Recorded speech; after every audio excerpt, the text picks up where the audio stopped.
Dobar dan svima još jednom. Evo, čast mi je zapravo najaviti naše međunarodne goste, dva vrhunska location menadžera koji su radili stvarno na ogromnim projektima tijekom svoje karijere. Neki od filmova su The Grand Budapest Hotel, Game of Thrones, Avengers, Endgame, Game of Thrones The Last Watch i Red Sparrow i mnogi drugi naravno. Mi se nadamo da će na nekim svojim budućim projektima naći neke lokacije u Hrvatskoj, to nam je cilj. Ono što će biti vrlo interesantno u ovom razgovoru je zapravo da vidimo kako su oni za neke od tih svojih projekata pronalazili setove i kako su se oni promijenili nakon onoga što su oni svojim očima zapravo vidjeli tamo da treba njihovim režiserima i producentima. So, welcome. It is a great pleasure to have you here in Zagreb and then afterwards in whole Croatia.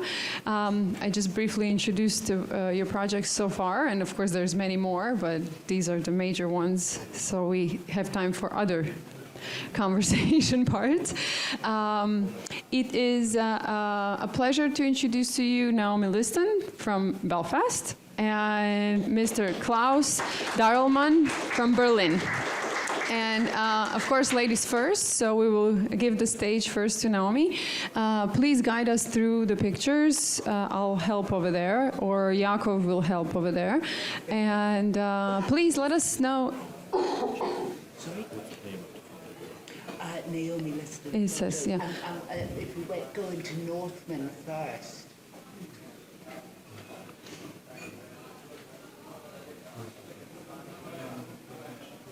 Oh, how do I turn this on? Oh, right there. No, it should work. There we go. Yeah. So please let us know how we all kind of know the process of selecting locations and sets and how you get the brief from the producer, director, or both, and then you venture on. First, you look through all the stuff that you have. Then you say, oh, now I'll go to Egypt. I think maybe I'll find something there. Or I'll go to Croatia. And I'm certain that in that tiny little country, we're going to find everything. Yeah. Like we had a producer, Paul Ritchie from Slamdog Millionaire, and he shot his UK series, McMafia here. And he said, I can't believe that I found 14 different countries in one day, traveling from Zagreb to Dubrovnik. So you'll see that next week. But tell us a little bit more about how your idea becomes a set.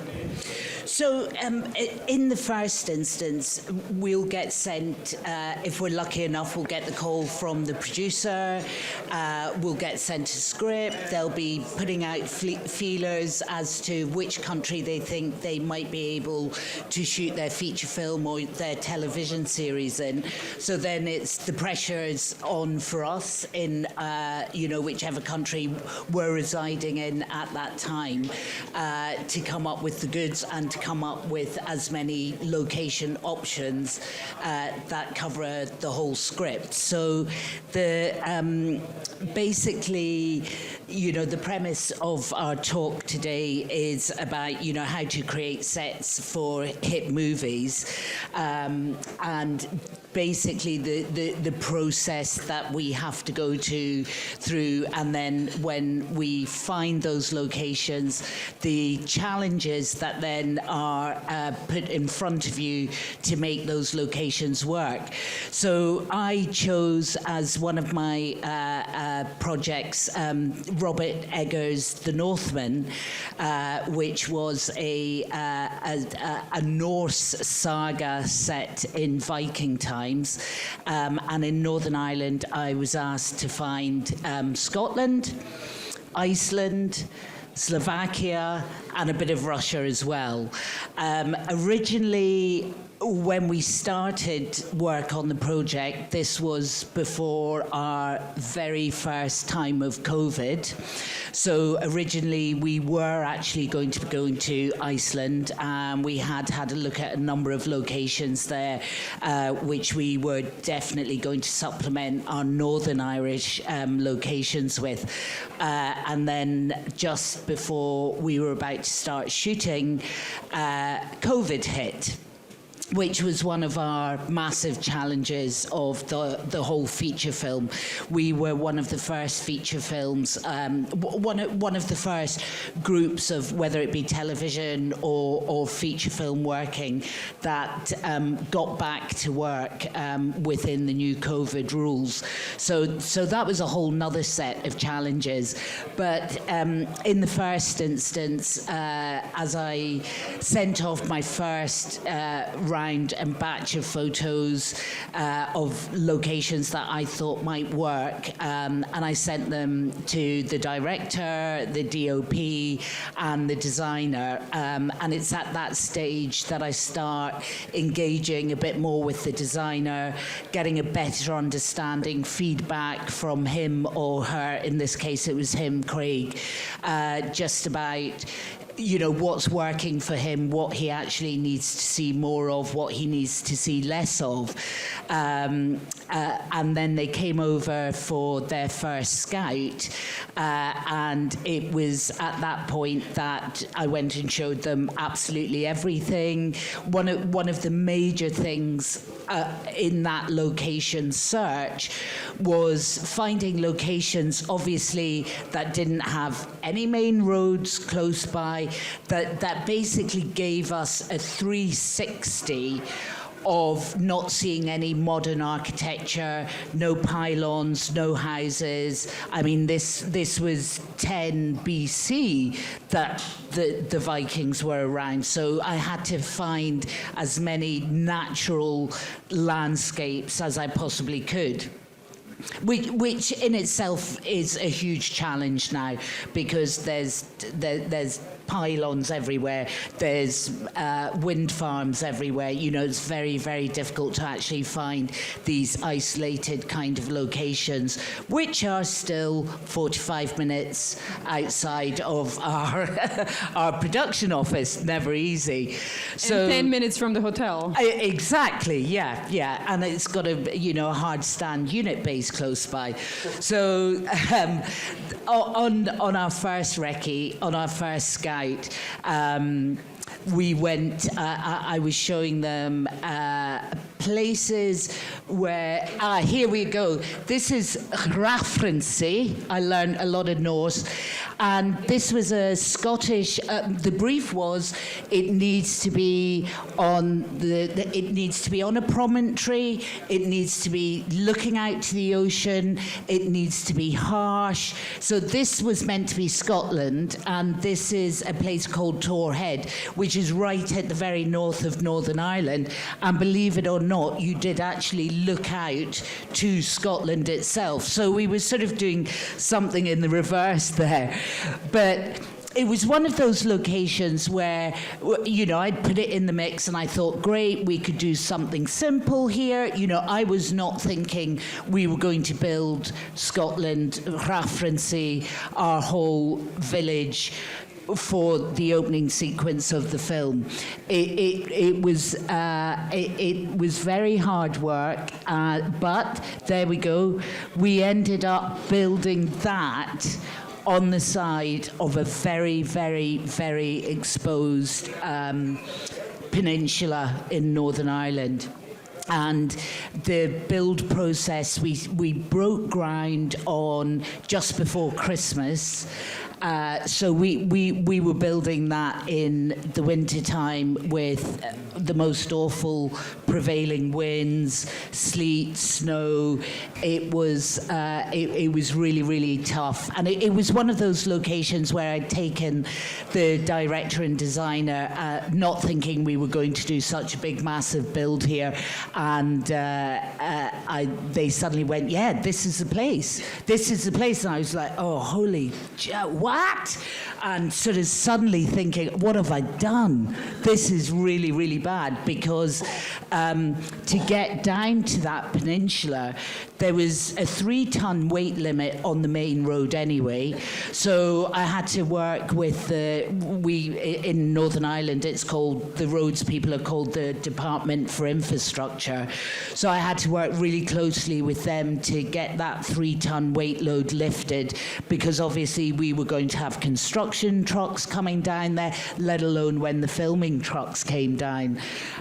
Did you have to promise them you'll rebuild the road after you leave? Well, yeah, basically what we did was we did a sort of dilapidation survey, and because that road is used by farm machinery, it's very difficult to say who caused the pothole, but they were regularly coming out and assessing me. I had to get our traffic management company to escort the vehicles through. I mean, it's just incredible landscape, and you can't see anything modern for miles around. But even to get down to the headland, it was a hairpin bend, and I think one of the first challenges was I really need to get my transport companies out here, because if we can't get the long wheelbase Arctic lorries here, that's going to be dropping off the stone, that's going to build my construction base. I had to build a massive construction base, aggregate construction base, then build a road through the fields to get us to where we wanted to build the set, and then build a road up through the set and various sort of points of aggregate in order to build these houses. That there is our sort of scaffolding superstructure that we had to put in to get us over to what we called Slave Island. I learned so much about Vikings on this film, and I didn't realise that, the amount of slaves that they had and how they gathered them and how they basically, it was forced slave labor, and they would be kept away from the village, but in barns and in confines. And so Slave Island was just behind us there. But in order to get to it and to build it, we had to build this ramp. But it had to be engineered in such a way that I could actually get horses over to there as well. Horses, there's a specific measurement of step that a horse can take, and so that ramp was built to that specification so we could get the horses there. So it was hugely, from day one, it was hugely challenging. But hopefully you've seen the movie. If you see it from the beginning, that is the whole opening for the movie, and that was the whole village and the whole setting of the premise of the start to it. And how long did that take? So we were one part. Yeah. So from me putting in, obviously I'm always the first there, putting in the infrastructure. So putting in the big aggregate construction base, getting all the welfare cabins in, bringing in all the toilet blocks, building the road in, building the road up to set. That was probably about 5 weeks. Literally the 19th of January, we started building that, and then for construction, it was, I think, another 12 weeks for construction, and then obviously set deck, and then we had to snow it all up. So it was fantastic. It was great fun, but a massive challenge to get through. One of our other sets was our Icelandic farm, Fjölnir's farm. This is where Nicole Kidman ran off with her husband's brother.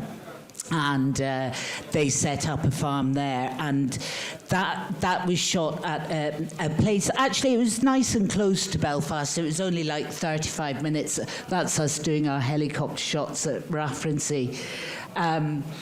And the landscape for Fjölnir's farm needed to be Icelandic.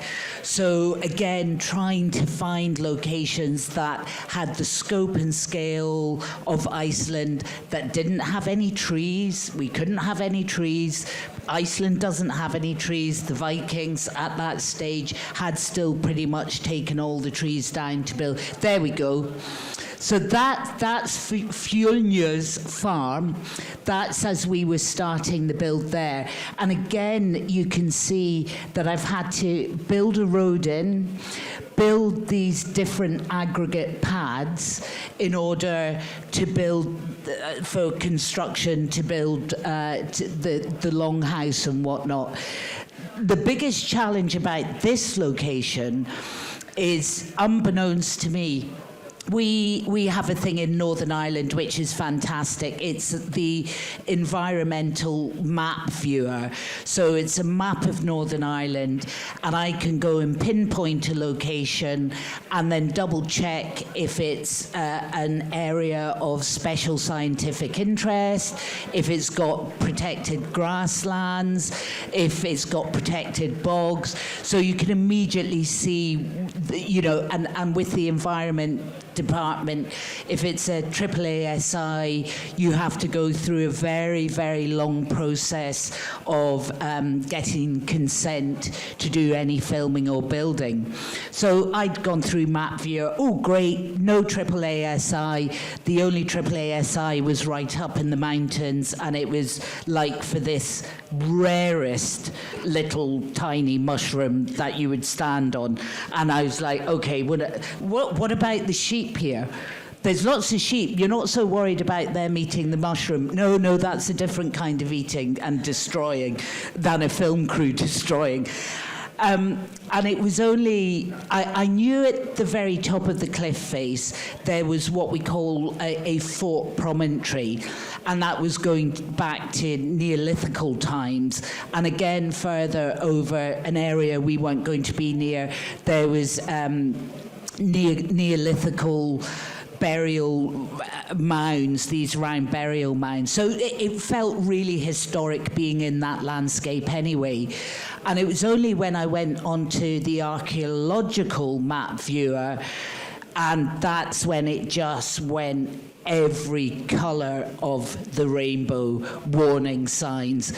And I just couldn't believe it. It was an area of special, specific archaeological interest, and I just couldn't believe it, because I wanted to build a whole village there. I wanted to build the Viking farm. I wanted to put in roads. We were going to put in, all our tank track for all the trucks and all our infrastructure. So my biggest challenge there was I brought the senior archaeologist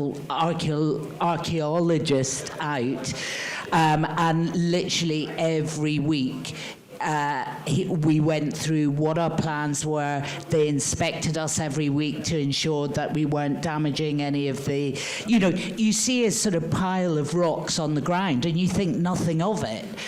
But really, actually, that pile of rocks is evidence of, one of these Neolithical villages.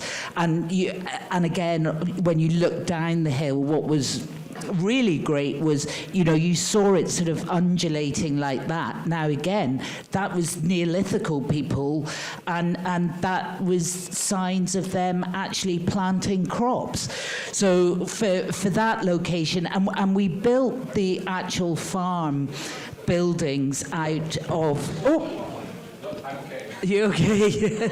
We actually built these buildings. I mean, obviously, we did it with RMDF, but then we used peat. Yeah. Oh, that's actually Battle of the Bastards. That's Game of Thrones, that one.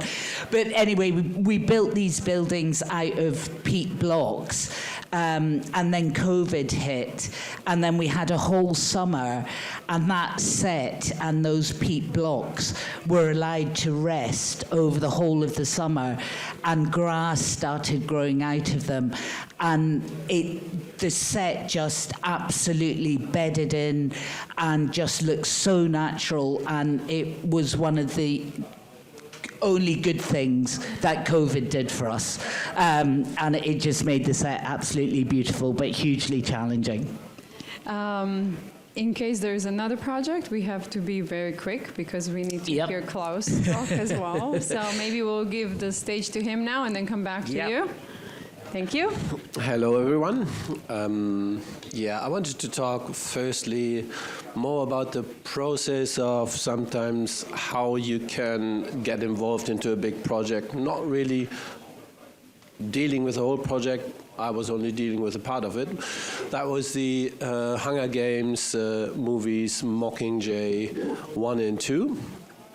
Yeah, that's the folder, and you can go by 1, 2, 3, 4.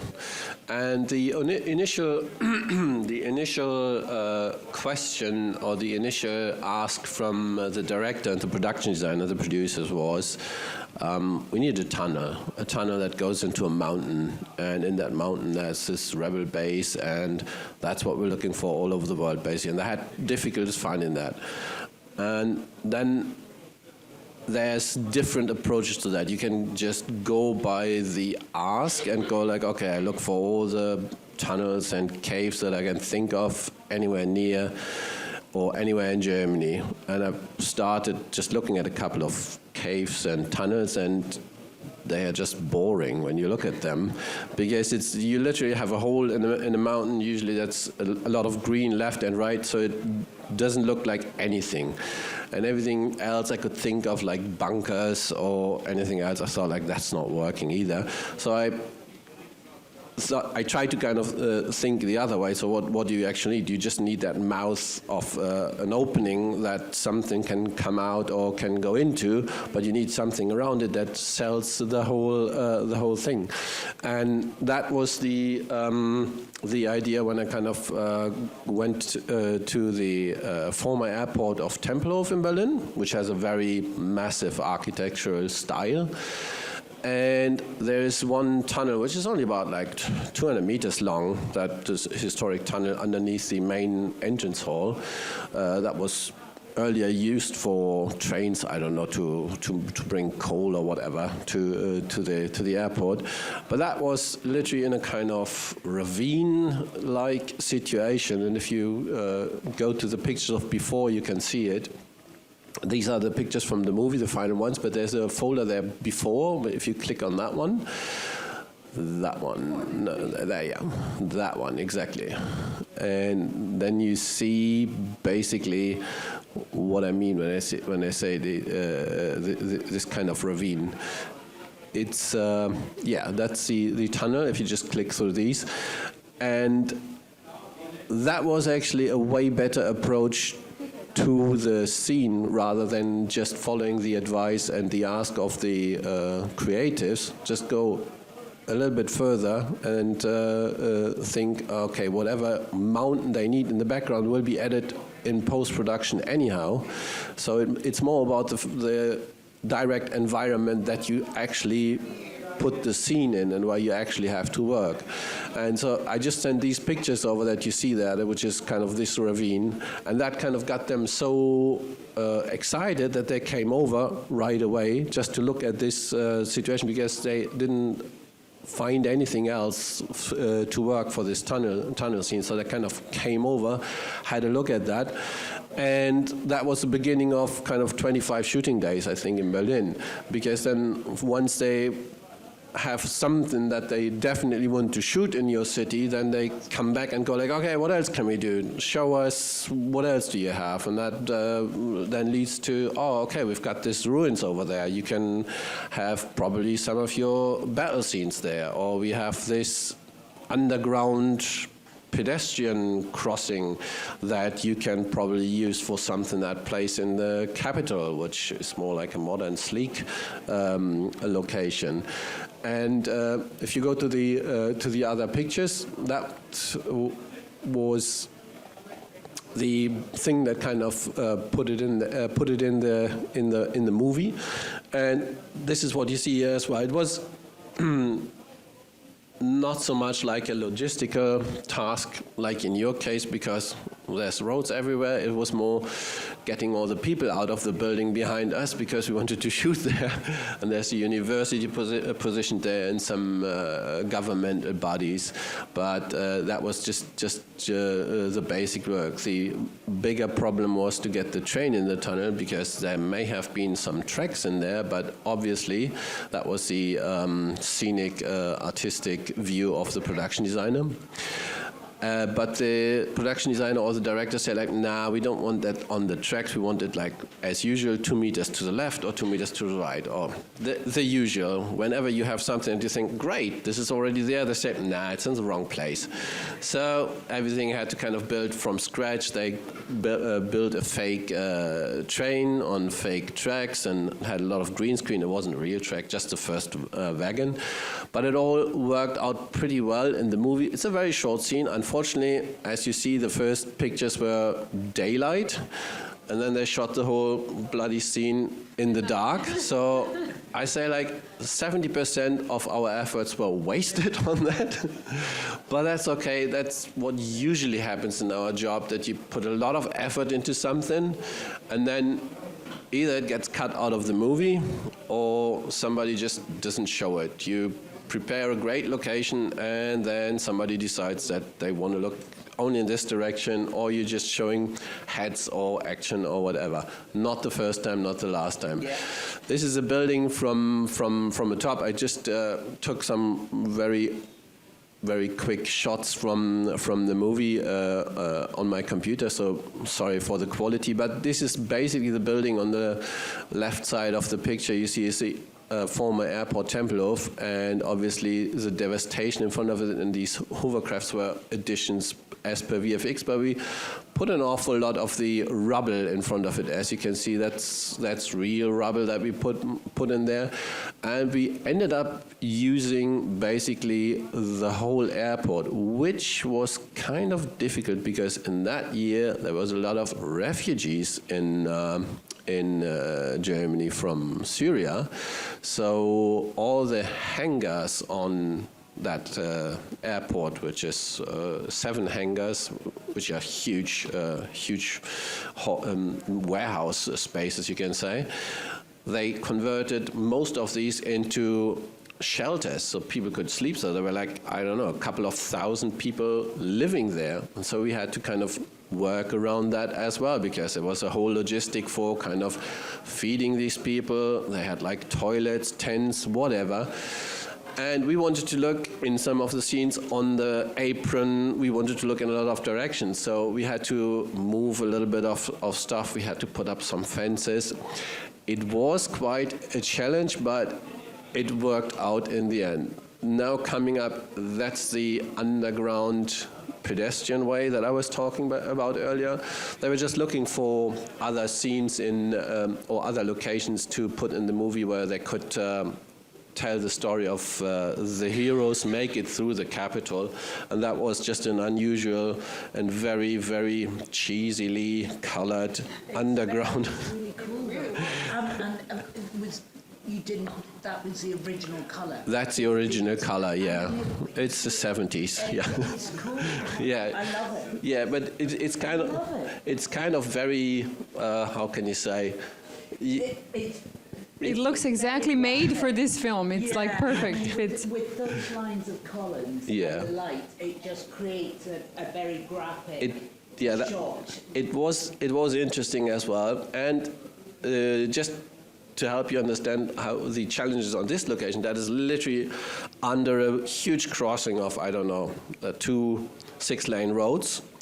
And there's no traffic, there's no traffic lights for pedestrians. So because that is meant to be the crossing for the pedestrian. There's a big trade fair on the one side, there's a big bus station on the other side that connects you with the way into the city and the commuter trains. So all of these people that used this to go through, you had to get them to their destination in another way. So that was quite a headache building. I think we built one bridge, if I remember correctly, and had like very complicated detours for the pedestrians. You literally had to kind of catch them about a mile before they even came to that pedestrian area and just put them in the right direction, because otherwise they wouldn't have been able to safely cross this massive And of course, crossing. this couldn't be a night scene.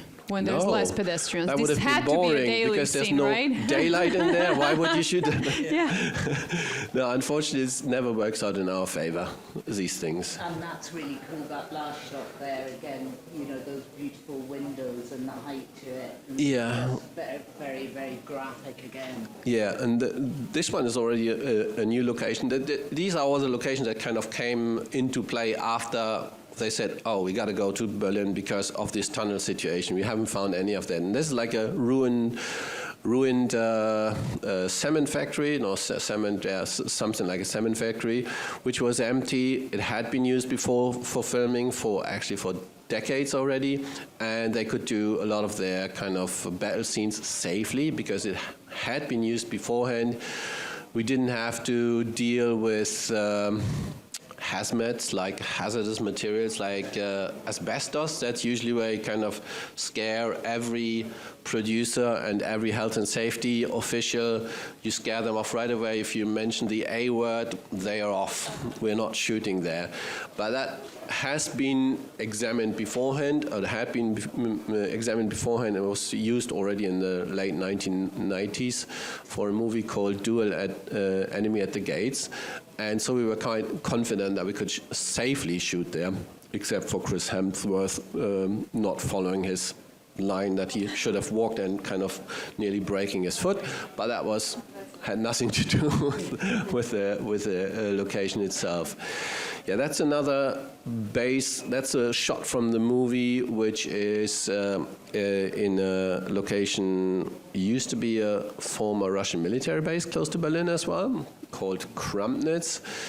It looks way bigger than it is because these are the pictures from the movie. If you see the pictures of the before, you see it's way lower, and it's some very, it looks very nice in the movie. But everything above the second or third floor is digitally enhanced, and that one as well, only the right and left building.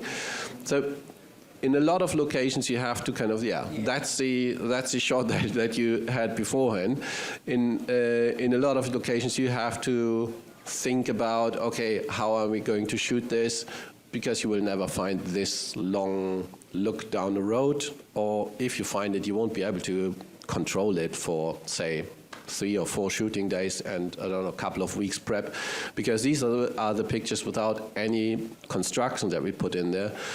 After that, obviously, we literally turned all these buildings into ruins and we built in streets and stuff like that. All the grass was cut and there was a layer of, I don't know, dirt and sand on top of everything just to give it the right look. Add some picture vehicles and stuff like that. That was, I can't remember how long it took us, but I think it was like a 2-month job to build the location. But worth it on this occasion. And those are kind of the best ones because you know they're disused, and it just becomes your playground, and you can pretty much do anything that to an extent, but without people being annoying you. You have to be very careful though, because I knew this place from another movie where I prepped this, specifically these 2 buildings. I prepped for Mission Impossible 3 in 2003 because they wanted to do a massive explosion and blow up these buildings for real in the movie. And for that, obviously, you have to be sure that the building are safe to blow up and that there's no A word in there, asbestos again. And trust me, it's everywhere in these old buildings. Yeah. And we finally ended up spending, I don't know, it was some crazy number like $700,000 or something like that, just to remove all the hazardous materials of this building. Literally had to scrape the kit between these concrete elements out there because there was asbestos in there. We had to remove that much of floor concrete because there was a, I don't know, how do you say, tar cardboard, and that had PCB in there. Yeah. And so you cannot make these things up. You literally go. First, you nicely clean everything. It was pristine. And then you blow it away. It's the only way you can do it. the annoying thing was that after we literally performed all the work on this building, the director fell out with the star of the movie. Director left the movie left the country. So it was all for nothing, because ultimately... So they're still standing? Nope, they have been torn down. In the meantime, the people were very grateful that we did such a good job on cleaning them out. But this is one of the things that I said, you sometimes do something and nobody uses it. And in this case, it was a massive waste of money and time, obviously, but there's nothing you can do. If the movie kind of veers off the path, the director kind of leaves, then things changed drastically, and that meant like we're not shooting here. Then the new director, I think it was J.J. Abrams, came to Germany, taking over the Mission Impossible 3, and he looked at all the locations and said, nah, not doing any of that. You can scrap it. Got me literally busy for, I think, 2 years all in with prep and then strike again. It took forever, but...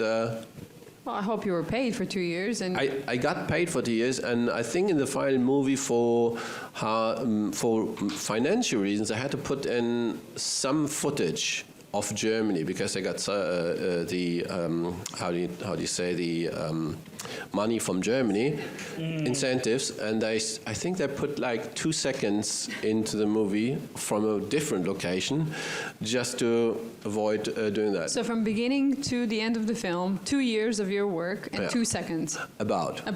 That must be honestly some of the most expensive 2 seconds in any if you tell movie. this story to anybody that works in regular industry, they would immediately call us crazy, all of us. This has to stay between all of us.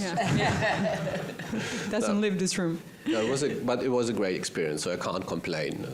It was a good show, yeah. We have about 4 minutes left. I mean, we do have a coffee break after this, so we could stay a minute too longer.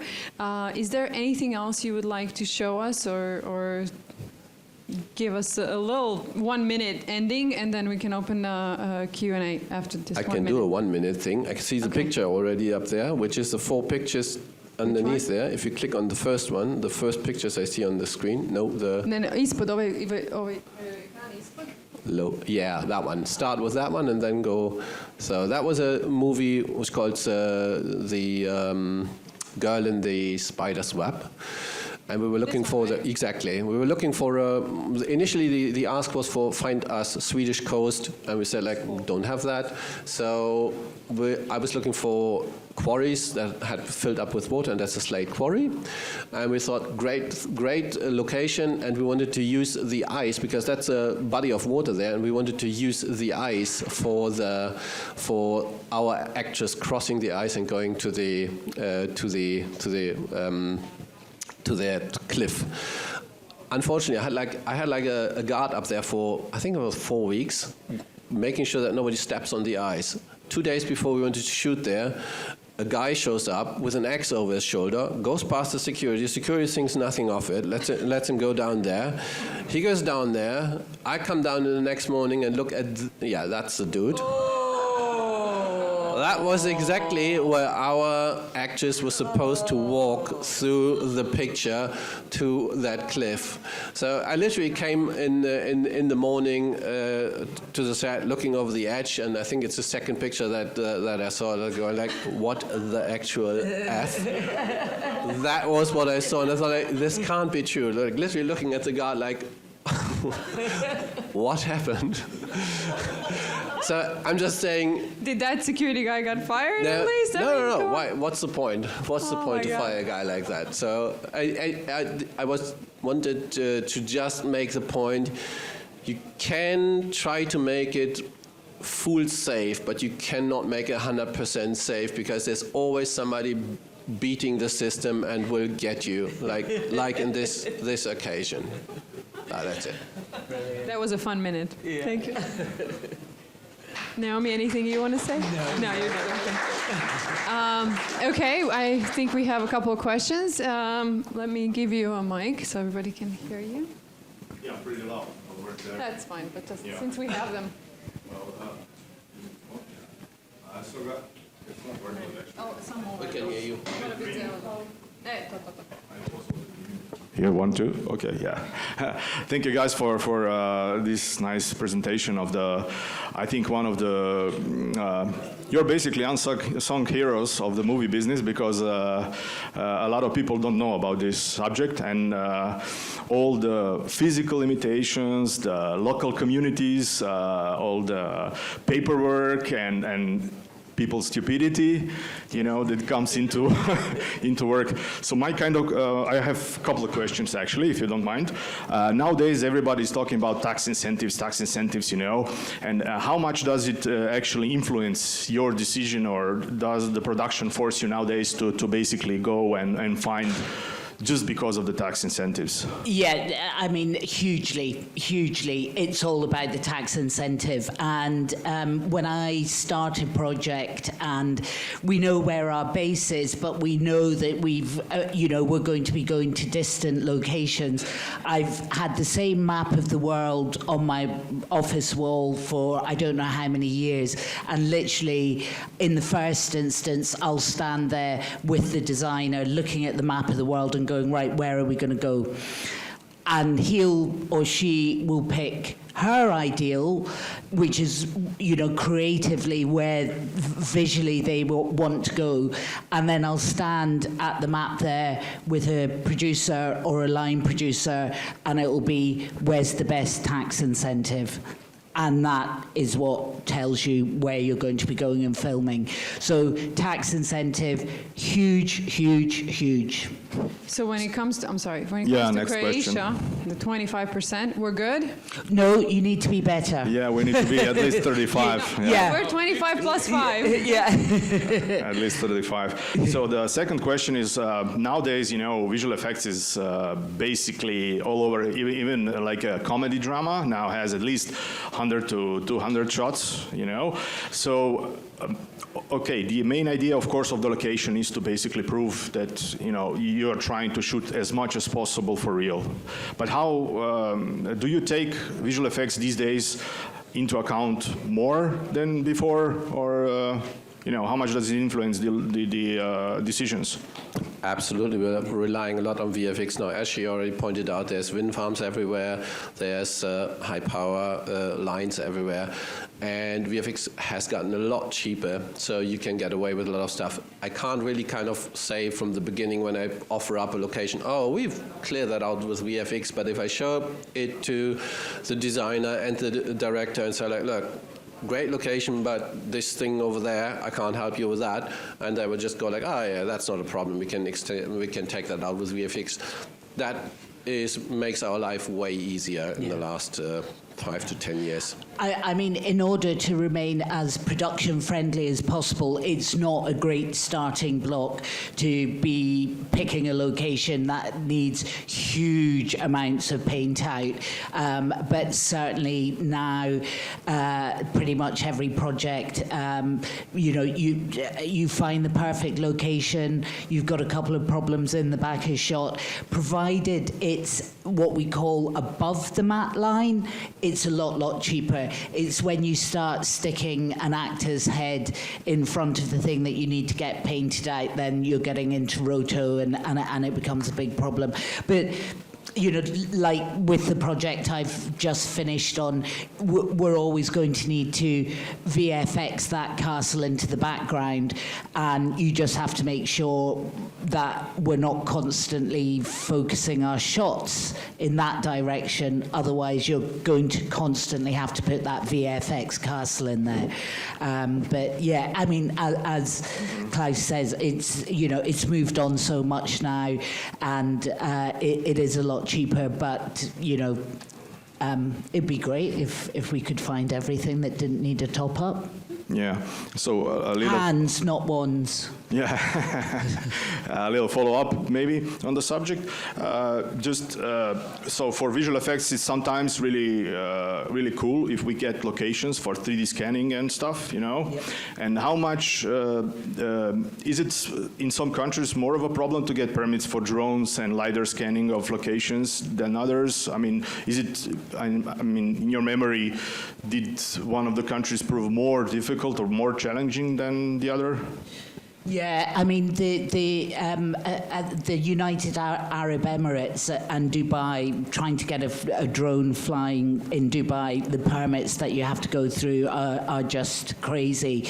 But what I find in the UK is the kind of drones that we're using now, especially for LiDAR scanning and photogrammetry. You can be using your DG Pro 3, and yes, you're registered with what we call the civil aviations, so you've got all of that, but you don't actually need permits, you don't actually need permissions, and you can just do your scanning. So I tend to bring in a company who are that I've always used to do LiDAR scanning and photogrammetry of a location for the VFX department, because they can turn, and it works for art department as well. They've got all the different programs that suit art department. Art department tend to use CAD and a different kind of software than VFX software, and this company is compatible with both. Thank you so much. There was one more question. And then we need to wrap up. Just a question. How do you find inspiration for each movie? Like each scene? Say it. No, I said the mushrooms now, but it's not true.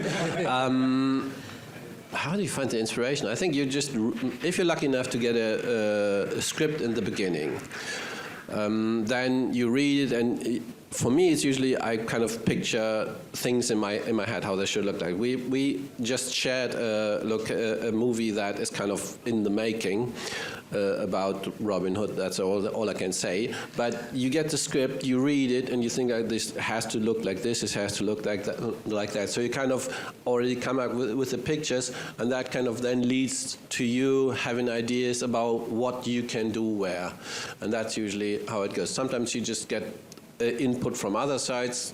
Some of my scouts go like, oh, have you thought about that? Or you go through your old pictures, and that's how you approach that thing and come up, hopefully, with the good stuff for the designer. Yeah, and it's quite interesting actually that unbeknownst to KLAUS and I, when we signed up and when we were invited to come and do this conference, that literally the week before we came out here, we were both scouting for the same project, and we didn't know that. I didn't know that until you said that to me today in the lobby of the hotel. Obviously, I find the better locations. Better incentives. Exactly. No, it's But you still have not seen Croatia, so maybe that's it. You'll have to share the Croatian location. I inquired for Croatia for that movie. Yeah. I did. Oh, did you? Yeah. Right. But I'd be really interested to see what KLAUS's locations were compared to my locations, because again, I've got to say, when I read that script, immediately in my mind's eye, and as I'm writing my notes, I was going, yeah, I can see this, I can see this, I can see that working there. Okay. Snowy, rocky, mountainous shoreline. Yeah, we're maybe not going to get that, but what I could give them is a fantastic loch, and then be walking along there. It's never going to be iced up. We can do that in VFX. But yeah, it'd be really interesting to see your photos. we'll exchange You have notes. 8 days to share.